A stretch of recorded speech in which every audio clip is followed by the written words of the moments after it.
Nataraja. And we are Ascended Heart Navigators. So we're here to talk to you and give you an update on what we've been working on, which is obviously the podcast, getting that all set up. Mm-hmm. We just got a new camera, but we're just trying out different things and different methods. Built the YouTube page, the Instagram and Facebook, and Nataraja has been working on the website. Yeah, the website's done. It's going to go live hopefully today or tomorrow. And so we're here today, and we're going to want just like, we did an introduction, and we want to talk about a little bit about our own personal past. Yes. That has led us to this point in time together. So yeah, like how did we get started? Like what brought you to drive across country to be with me here in Florida? Like, what was that journey, that journey, passion to travel, and what was your calling? I left Oregon, and I think it really started about a year and a half ago when I did Heather Noel's program. And so what happened? I've been doing my own personal work for a long time, and so. What happened was about a year and a half ago, I was told very clearly by Spirit, if you don't change the way you think, you're not going to make it. And I was like, well, what does that mean exactly? And it was like just the constant repetition of that. If you don't change the way you think, you're not going to make it. And about a month, probably even less later, a friend introduced me to Heather Noel's work.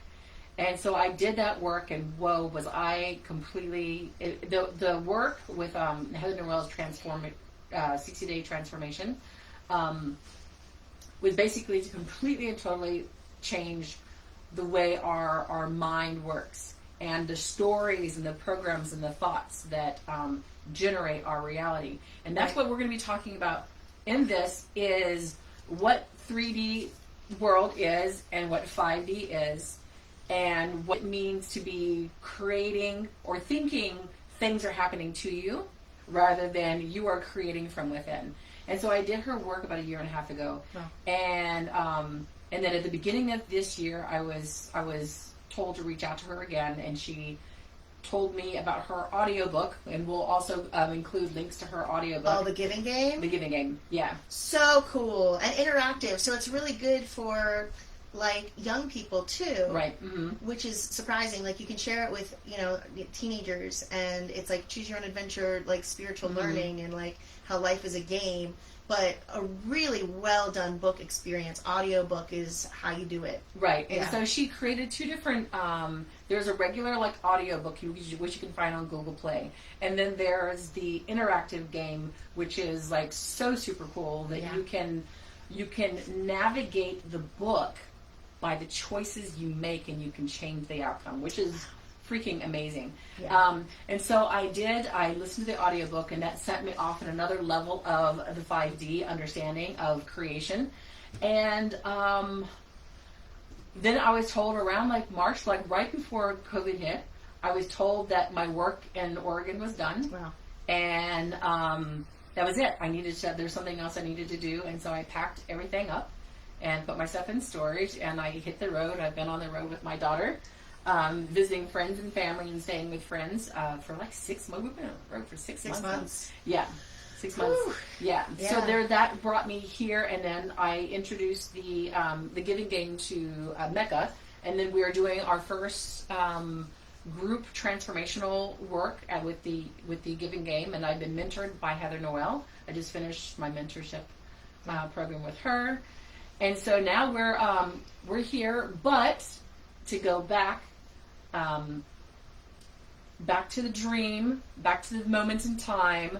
The dream. I had a dream about Meka, and this is when you were in your Miss Mechanism, the heavy metal band, and I had a dream. I was like, girl, I had this dream that you were going to be doing more solo work.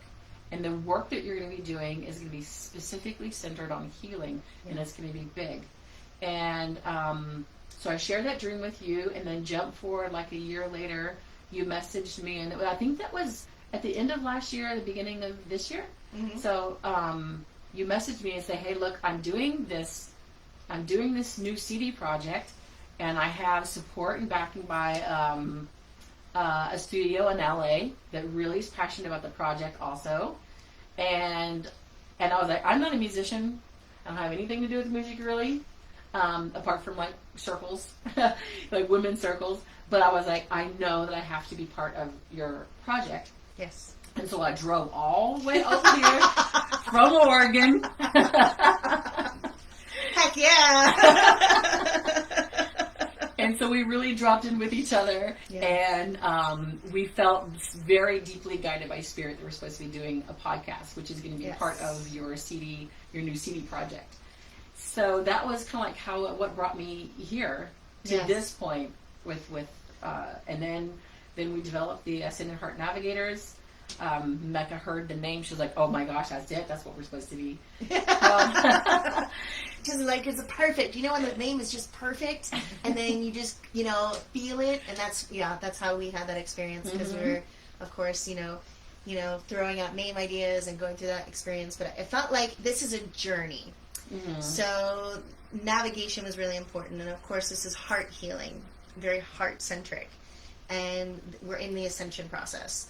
So each one of those words is very significant and meaningful to what we're trying to present. So Ascended Heart Navigators. And that means that we're all on this journey together, and we're helping you steer the way and giving you some tools and some maps and some guidelines to have your own healing journey.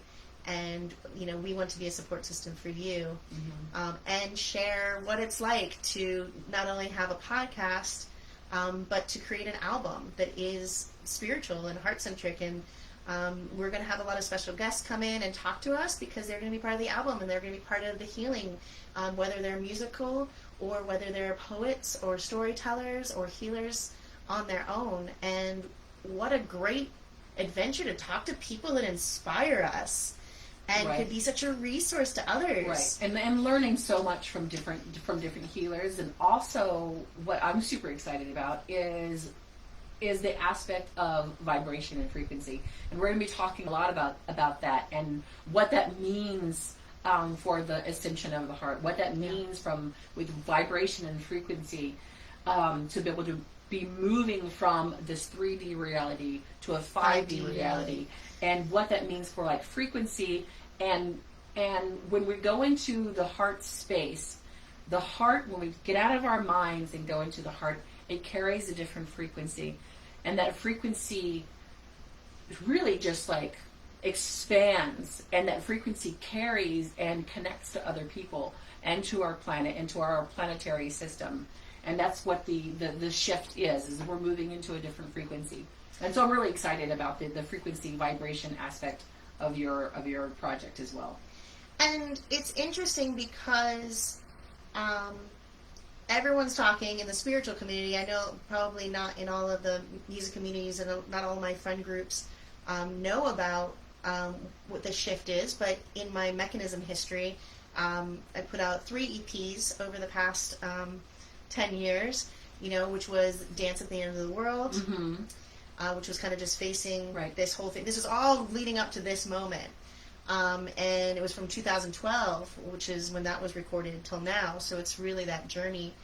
And then after that was The Shift, Anthems for a Revolution.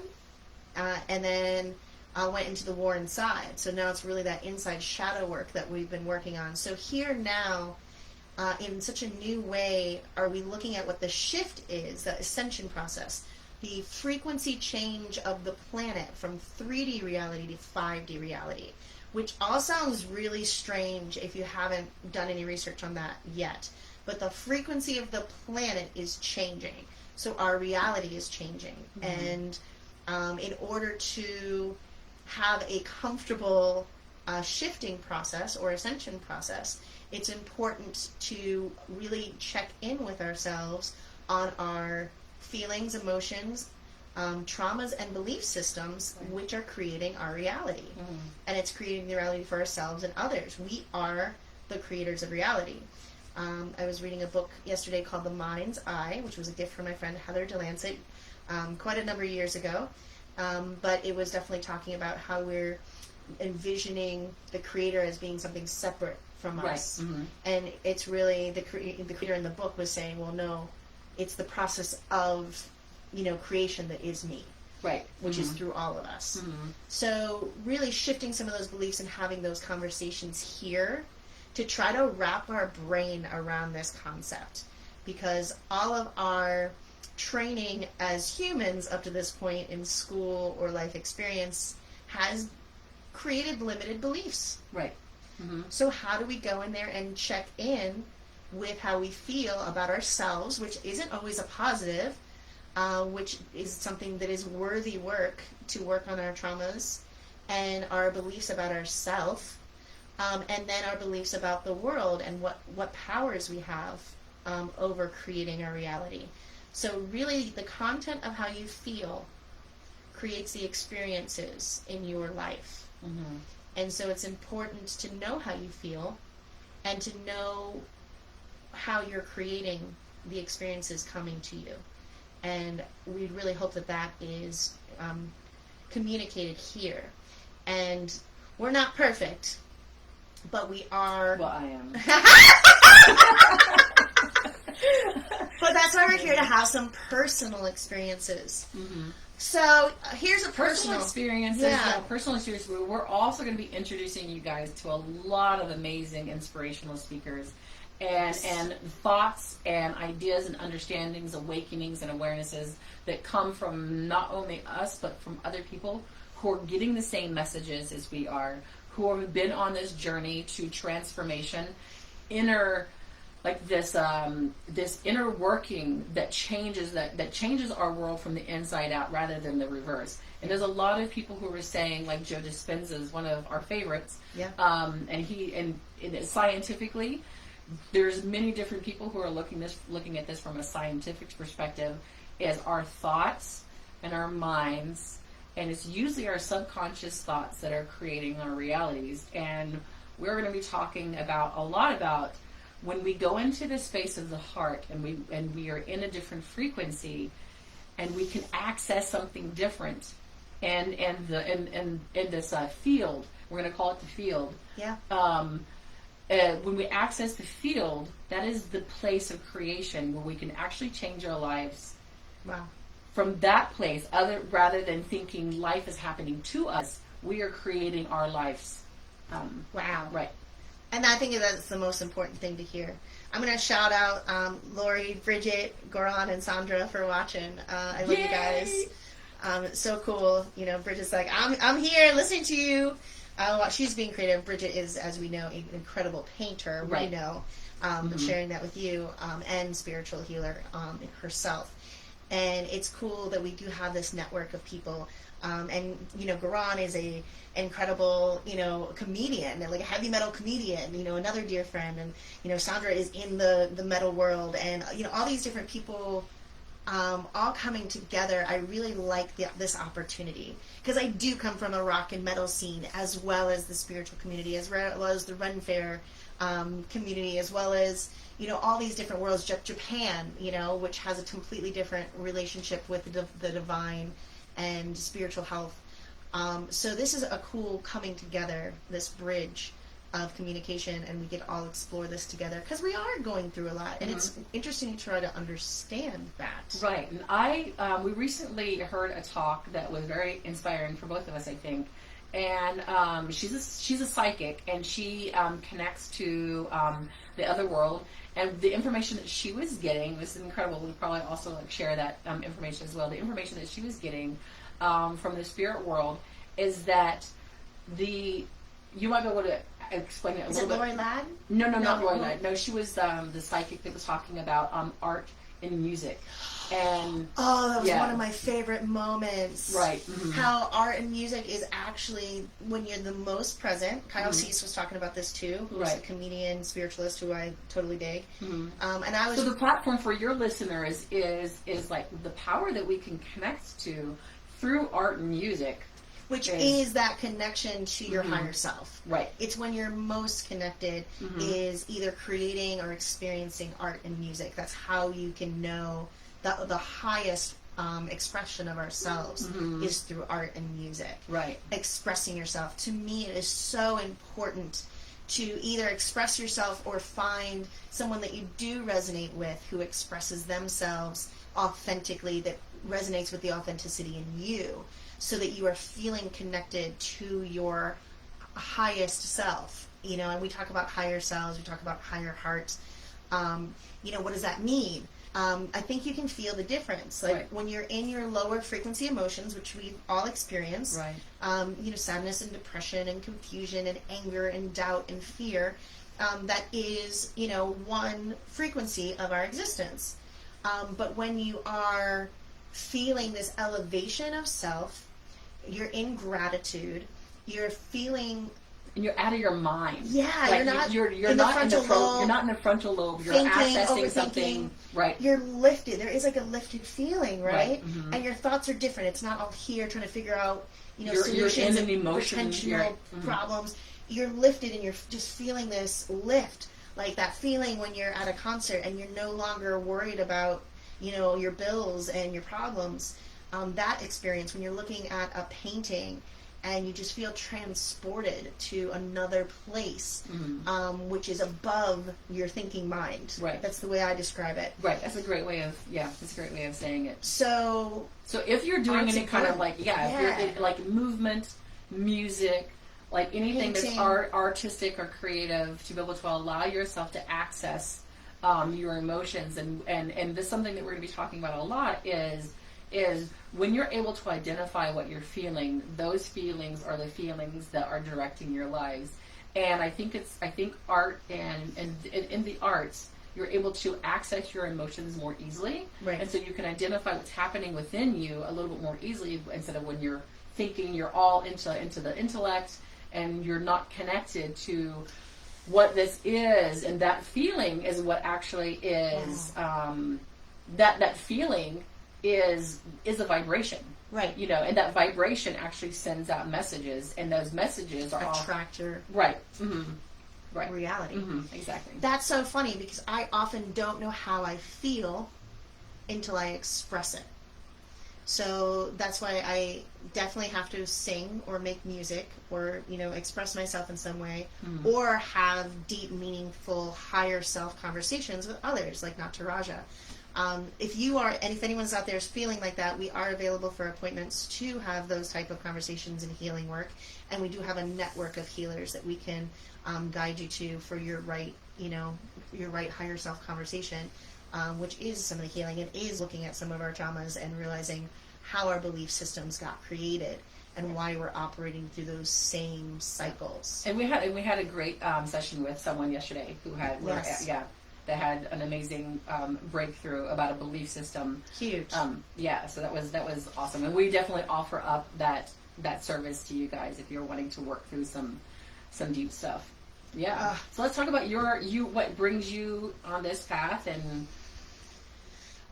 So I've always been a performer and a musician and an artist and a dancer, and that's the only way that, like I said, I know how to be my true self, because I get a little quiet. I'm a Cancer, if you know what that means. It's like I'm the zodiac sign, July 19th, and when I'm outside, I can be very outgoing, but then I get very internalized. So I have always created art. Since I could walk, I was dancing and writing songs. So recently, I lived in Japan for a few years, which is incredible. I had a band over there called Origami Girls with Yukari Ikeda, who were still, wonderful friends. Great experience. But I was still looking for that perfect expression of music. I'm always on that search, which I think you always are on that journey.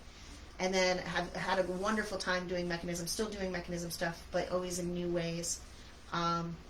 And I really appreciated the extremity that I was able to express my truth in the alternative metal world, in that metal, opera, shamanic, full expression. And I do love that. I love metal for that sacred space of full expression. It can hold your full range of emotions. Right. So if you have anger and trauma to process, to me, the metal concert is like the neo-tribal, mosh pit expression. You're safe to fully have this range of emotions. And I did experience, even playing acoustic sets over the years, like in random places, like outside of Atlanta, and went up there to play with Dead Gospel and some other people, and I remember this country guy who I wouldn't have felt like I related to at all came up to me crying and said, "That's the first time I've cried in decades. Wow. You spoke to my heart. You sang how I was feeling." So I realized then, before I started this path as a spiritualist, that music has the power to heal. Mm-hmm. And I do feel like I can emote an extremity that a lot of people don't feel comfortable emoting. Right. And so that has a healing power. But I can also help people feel comfortable crying out from their heart and singing and expressing themselves in different ways too. So we're working on developing what that looks like. So I just knew when the end of last year, even before COVID was coming, there was something coming. Right. Mm-hmm. And I just knew that I had to focus, even though I've been doing healing in mechanism and incorporating themes of, manifestation, shamanism, empowerment, I knew it had to go deeper. Mm-hmm. And it had to be an album that could take people on that journey step by step. Mm-hmm. So I remembered that Nataraja had a dream about that, and my friend Malu, who's a beautiful psychic medium from Puerto Rico, had a vision, and she got struck around the same time, which was kind of creepy in good ways. You're both getting the same vision, right. and Mm-hmm. and I was really all about like trying to get mechanism as far as possible, going to Germany, coming back, and I'm really proud of the last album. But I knew that there was something else also in me that needed to come out, and that it wasn't going to be just metal. Right. So I had to find the range of that and what would be comfortable in that, and take people. How do you take people on that journey? So she had a vision that was like, I see you on stage, but it's not the metal band. She's like, you're doing this like healing work on this big stage, and it's your music and it's your voice. It's like you're helping people heal, and I was like, that's intimidating to hear. But I'm in. All right, if that's the calling, Spirit, I hear you. I will follow the call. And I just know that I can express things deeply. Mm-hmm. And I think I can express things that other people haven't had permission to express. Right. And So- Meka, she, when we first got together, I was doing the work with the Red Tent in Orlando. And See, what you don't know, if you know what the Red Tent is, it is a movement mm-hmm. of women who create a sacred space to experience female themes. It was originally based on how women in a tribe would all sit in the red tent during their moon cycle, because they'd all have the moon cycle at the same time. But this was a modern movement to have red tent ceremonies where Right. we talked about women's health right. and And healing. women's sacredness and Yeah. creating a sacred space. And so I was involved with the Red Tent for a couple of years while I was in Orlando. Very cool and that's when I met you. Yes. And our first work together was doing a rewilding. We did this amazing rewilding, and wow, that was some serious transformative work. And and this is you bringing this extreme, like, moving force and this transmutation of wounds and yelling it out and moving it out. And so we had this amazing rewilding event with the Red Tent ladies, and that was epic. And then we're gonna have another Rewilding themed. yeah, we're gonna have a blackening, and it's gonna be another trauma and transmutation work. This is where Meka is able to step into her roar, and that's combining your work with the work that I've done in the past in Oregon. Was working with different grief workers, and I did a public grieving, and I worked with a group of people, a group of women who are processing grief together as a group, and we went into the public square. It was with Candace, TLFA in Oregon, and we did a public grieving. And the public mourning is the combination of the Buta dance the transmuting of trauma, with the grieving work. They're going to have a blackening, and this is also what is going to be incorporated in your new work, and part of this process, CD process as well, is this actual ritual work. Right. Mm-hmm. So to explain a little bit, a rewilding is a ceremony or ritual that helps us move energy. Japanese Buto dance was my first inspiration. My teacher Ima Tenko in Kyoto, Japan, was an incredible inspiration to me. She's still performing if you want to go see her. But the theme and kind of like the mission statement of Japanese Buto dance from the originators was to go to places in the world that have experienced trauma and help pull it out of the earth and heal it and release it. And I really clicked in with that, and I was like, wow. Dancing Buto dance, you're dancing the objects, you're dancing like the experience of your elbow, you're dancing these isolated moments of trapped energy to release. Right. So we did that in the rewilding, a few years ago, to see this beautiful, delicate women who are used to being soft and gentle and quiet, being able to yell out from their heart and like pound the earth and like be in a fire, and to be in all of the huge energy that we were able to express in that sacred space. So now what we're doing is another ritual, and ritual is going to be part of this podcast and CD creation process. So we're going to do another rewilding, but we're calling it the Blackening for Black Friday, to heal global trauma. So it is a grieving, so doing some of the grief work, but it's also like healing and transmuting that trapped energy that we've all been feeling as a collective into a release. So we do hope that you join us for that on Friday, November 27th, Black Friday, right after Thanksgiving. Yeah, we'll probably have it recorded. I don't know if we're going to have it. It's probably not going to be live, but we'll still be talking about it, and we'll talk about the process and the creation of it and the preparations for that too, to do ritual work. Because I know there's not a lot of ritual work in modern life, but may we bring that to you in a new way that you can experience, and for those who are interested in contributing. And I just want to shout out, hey, Michelle Orwick, we love you. Michelle Orwick is such an important leader of our spiritual community in Orlando, Florida in particular, but she does teach on a global scale. She's a theta healer, and she's really a priestess from Avalon. She is a very magical person. Her website is magicalmichelle.com. She has a program right now called The Goddess Within, which is very powerful. So highly recommend that if you want to go to magicalmichelle.com. Yeah. And both of us have done theta healing training with her. Oh, absolutely. Yeah. Mm-hmm. So powerful. If you do have a feeling like you want to learn how to be a healer of your own, Michelle Orwick is a great person to work with in that regard. Correct. And Goddess Within is available online, so you can be anywhere in the world. And we do have a discount code through us, so you know. Right. So our friends can get a discount. So if you're interested in that, that's really cool. Yes, shoot us a message. Yeah. Yeah. And we'll also post it after our talk. We'll post the discount code if you're interested. Oh, heck yeah. That's a great idea. That's a great idea. Great time to get into that, because she also does ritual, and she does she's going to do an 11/11 activation coming soon.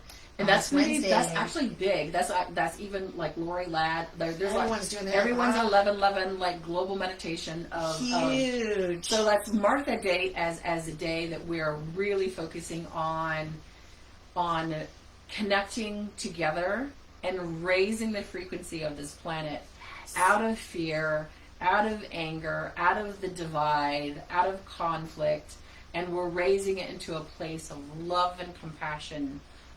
We're anchoring in the light, because many of you out there are also volunteers and light workers. Absolutely. And your job is to anchor in a higher vibration and love. So mark the date, 11/11. This is going to be a global meditation. That Michelle Warwick is going to be hosting one. If you want to be part of the Goddess Within community, if you don't know how to do that on your own, there are other resources online. Mm-hmm. Lori Ladd is doing something, maybe. Well, I think this is going to be a global meditation. A global meditation. If you want to learn how to meditate more, reach out to us too. We'll get you some resources or help, train you. But even the Dalai Lama says, one breath is a meditation if you're doing it with intention. So take the time to breathe. Right. Breathing is one of the things we forget to do and it can make the difference for a wonderful day. Mm-hmm. So that's a good start. I know Right. there's so many beautiful people watching. We're so grateful. Oh my gosh. Hey Justin, hey Brittany, hey Christine, hey Sarah. Thank you all for being here with us. We want to keep talking, but I feel like, you know, Yeah, we're good. We're good for now. And I posted a little something on our page, a little 5-minute exercise. Yes. So do that exercise, and you can just take 5 minutes and do this little reflective. What are your stories and what are your feelings? And that will and we're going to be posting constantly different tools. And this is what Ascended Heart and exercises. This is what Ascended Heart Navigators is that we're here as a resource to help you navigate your own game and be the creators of your own game.